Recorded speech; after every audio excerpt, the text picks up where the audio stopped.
SUNx was probably conceived 25 years ago at the Rio Earth Summit in 1992.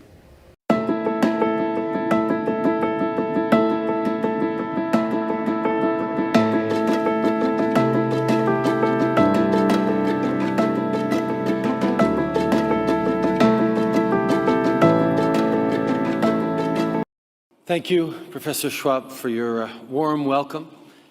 I'd like to take a moment just off the top to recognize a founder of the World Economic Forum and a great Canadian, Maurice Strong.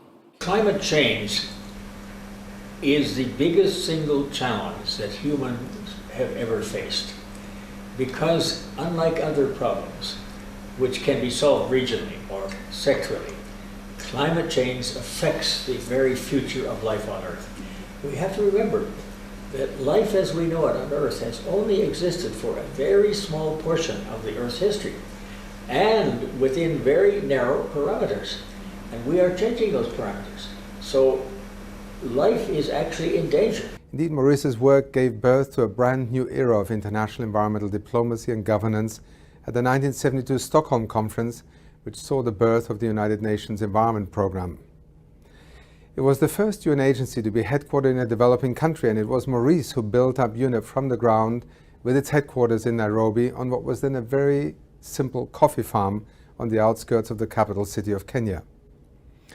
Maurice convened the first ever international expert group meeting on climate change, a clear demonstration of how he was way ahead of the curve.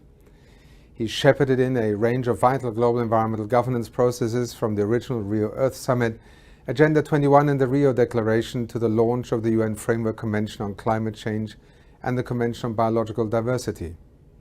Crucially, Maurice ensured the full participation of developing countries in these processes that included listening closely to those who were feeling marginalized, as well as indigenous people and those who were the poor in the world.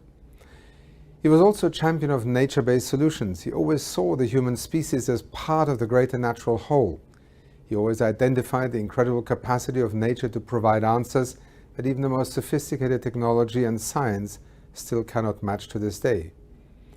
Maurice will be forever remembered for placing the environment on top of the international agenda at the heart of development, with people and the planet being an integral part of that agenda.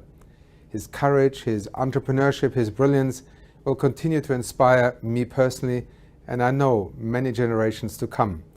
It is on his legacy that many of us are building today, with the hope that we can address the great challenges of the 21st century with the pioneering work that he was so much part of. To all of you and to all of us, thank you for being part of this continuing effort. It is also very welcome to see that leaders of the travel and tourism industry are getting behind the SUNx initiative and are committing to climate-friendly travel, helping us to meet our climate goals. This is a step that I believe Maurice Strong would have welcomed. There's just one existential issue. If we don't fix climate change, your kids, my kids, our grandchildren, they're not going to be here. Enough is enough. You can't keep doing business in this same fashion. You have to change things.